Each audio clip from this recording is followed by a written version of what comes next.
Baiklah, bismillahirrahmanirrahim. Assalamualaikum warahmatullahi wabarakatuh. Selamat pagi adik-adik sekalian. Nama Abang Wegi Trisetya. Jadi kali ini Abang akan masuk ke kelas kalian pelajaran sejarah kebudayaan Islam. Nah, mungkin adik-adik bertanya, Bang, kenapa sih kita nggak belajar di kelas? Karena adanya pandemi ini, pemerintah menerapkan aturan dan itu wajib kita taati, yaitu belajar dengan menggunakan sistem daring. Nah, jadi langsung aja pelajaran kita yang pertama, yaitu Islam di Nusantara. Bagaimana cara Islam masuk ke Indonesia? Yang pertama itu perdagangan. Sejak abad ke-7 sampai abad ke-16 Masehi, pedagang muslim dari Arab, Persia, dan India yang datang ke Indonesia telah ikut ambil bagian dalam kegiatan perdagangan. Pedagang muslim yang berdagang ke Indonesia makin lama makin banyak, sehingga membentuk pemukiman yang disebut pekojan. Dari pekojan inilah mereka berinteraksi dan berasimilasi dengan warga lokal sembari menyebarkan agama Islam. Yang kedua, perkawinan. Saudagar muslim yang masuk ke Indonesia banyak yang menikah dengan warga lokal. Sebelum perkawinan berlangsung, para wanita pribumi yang belum beragama Islam diminta mengucapkan syahadat sebagai tanda menerima Islam sebagai agamanya. Interaksi seperti inilah penduduk pribumi lambat laun mengenal nilai dan ajaran Islam. Melalui interaksi tersebut, pada gilirannya keluarga muslim itu berkembang menjadi perkampungan muslim, lebih luas lagi menjadi masyarakat muslim. Masyarakat muslim inilah yang di kemudian hari berkembang menjadi kerajaan Islam. Yang ketiga, pendidikan. Penyebaran ajaran agama Islam melalui pendidikan dilakukan setelah terbentuknya masyarakat muslim pribumi. Pendidikan diselenggarakan oleh guru agama, kiai, serta ulama. Mereka memberikan pendidikan berawal dari rumah, masjid, serta musola. Setelah itu, mereka mendirikan madrasah dan pondok pesantren untuk mendidik generasi muda yang tertarik menjadi peran santri. Pesantren ini terbuka bagi siapapun dan dari daerah lain. Semakin terkenal kiai yang mengajar di sebuah pesantren itu, semakin besar pula pengaruh pesantren tersebut di tengah masyarakat. Setelah selesai mengikuti pendidikan, mereka kembali ke kampung halaman masing-masing. Ada pula yang pergi ke tempat-tempat lain. Di sana para santri berdakwah dan mengajarkan Islam. Aktivitas seperti inilah yang turut memperluas pengaruh Islam ke berbagai penjuru Indonesia. Nah, yang keempat, tasawuf. Cara menyebarkan Islam yang lain adalah melalui tasawuf. Tasawuf adalah salah satu doktrin atau ajaran Islam untuk mendekatkan diri kepada Allah atau hubungan vertikal. Ajaran ini memudahkan orang yang telah mempunyai dasar ketuhanan lain untuk mengerti dan menerima ajaran Islam. Ajaran tasawuf ini banyak dijumpai dalam cerita, babat, dan hikayat masyarakat setempat. Beberapa tokoh penyebar tasawuf yang terkenal adalah Syekh Hamzah Fansuri, Syekh Syamsuddin, Syekh Abdul Somad, dan Syekh Nuruddin Araniri. Nah, kemudian yang terakhir, kesenian.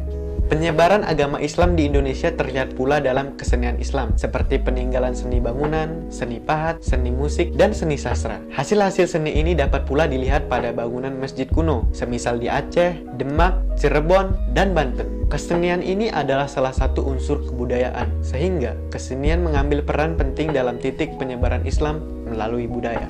Berdasarkan bukti-bukti yang ada, Islam pertama kali masuk ke Indonesia pada abad ke-7 Masehi atau abad ke-1 Hijriah. Masuknya Islam ke Indonesia dari Arab melalui dua jalur. Yang pertama yaitu jalur utara. Nah, jalur utara ini dari Arab, Damaskus, Baghdad, Gujarat, lalu ke Indonesia. Dan yang kedua dari jalur selatan, yaitu dari Arab, Yaman, Gujarat, dan ke Indonesia. Masuk dan berkembangnya agama Islam di Indonesia adalah peranan para pedagang, khususnya para pedagang Islam di Arab, Persia, dan Gujarat atau India. Mereka datang ke daerah-daerah Indonesia untuk berdagang sekaligus menyebarkan agama Islam. Dari interaksi yang terjadi antara para pedagang muslim dengan penduduk setempat, agama Islam kemudian berkembang sampai berdirinya sebuah kerajaan.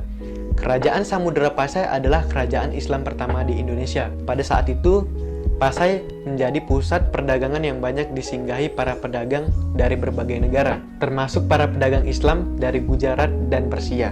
Demikian pula para pedagang dari berbagai daerah di Indonesia, seperti para pedagang Jawa. Dari interaksi para pedagang Islam dengan orang Jawa, Islam juga berkembang di Pulau Jawa. Perkembangan Islam di Pulau Jawa terjadi sangat cepat, seiring dengan semakin lemahnya kerajaan Majapahit. Komunitas Muslim di Jawa kemudian mendirikan kerajaan Islam pertama di Pulau Jawa, yakni Kerajaan Demak. Dalam perkembangannya, Kerajaan Demak tumbuh menjadi pusat penyebaran agama Islam ke berbagai daerah di Indonesia. Kemudian faktor yang menyebabkan agama Islam mudah diterima dan berkembang dengan cepat. Nah, yang pertama, syarat-syarat masuk Islam itu mudah. cukup dengan mengucapkan kalimat syahadat. Kemudian yang kedua, ajaran Islam tidak mengenal adanya kasta. Nah, di mata Allah semua itu sama. Lalu yang ketiga, upacara-upacara dalam Islam sangat sederhana dan tidak memakan biaya yang banyak. Yang keempat, agama Islam yang menyebar di Indonesia disesuaikan dengan adat dan tradisi bangsa Indonesia dan dalam penyebarannya dilakukan dengan damai dan tanpa kekerasan. Kelima, sifat bangsa Indonesia yang ramah tamah memberi peluang untuk bergaul lebih erat dengan bangsa lain. Di dalam pergaulan yang erat itu kemudian terjadi saling mempengaruhi dan saling pengertian. Dan yang terakhir, runtuhnya kerajaan Majapahit memperlancar penyebaran agama Islam. Faktor-faktor tersebut didukung pula dengan semangat para penganut Islam untuk terus menyebarkan agama yang telah dianutnya. Bagi penganut Islam, menyebarkan agama Islam adalah sebuah kewajiban. Teks teori masuknya Islam ke Indonesia. Banyak teori dan pendapat tentang sejarah masuknya Islam ke Nusantara. Teori-teori dan pendapat-pendapat tersebut memiliki dasarnya masing-masing. Yang jelas, Islam di Nusantara disebarkan dengan cara damai tanpa kekerasan. Ada 3 teori yang menjelaskan mengenai masuknya Islam ke Indonesia, yakni teori Gujarat, teori Persia, dan Makkah. Menurut teori pertama atau Gujarat, Islam masuk ke Indonesia melalui para pedagang Gujarat atau yang kita kenal India yang beragama Islam pada sekitar abad ke-13 Masehi. Teori kedua yaitu Persia, berkeyakinan masuknya Islam ke Indonesia melalui peran pedagang asal Persia yang dalam perjalanannya sehingga di Gujarat sebelum ke Nusantara sekitar abad ke-13 Masehi. Teori ketiga, Makkah, menyebutkan Islam tiba di Indonesia dibawa langsung oleh para pedagang muslim yang berasal dari Timur Tengah sekitar abad ke-7 Masehi. Tentang kapan persisnya Islam masuk ke Indonesia, sebagian besar orientalis, peneliti barat tentang Islam berpendapat bahwa Islam masuk ke Indonesia pada abad ke-7 Masehi dan ke-13 Masehi. Pendapat itu didasarkan pada 2 asumsi. Pertama, bersamaan dengan jatuhnya Baghdad pada 656 Masehi di tangan penguasa Mongol yang sebagian besar ulamanya melarikan diri hingga Kepulauan Nusantara.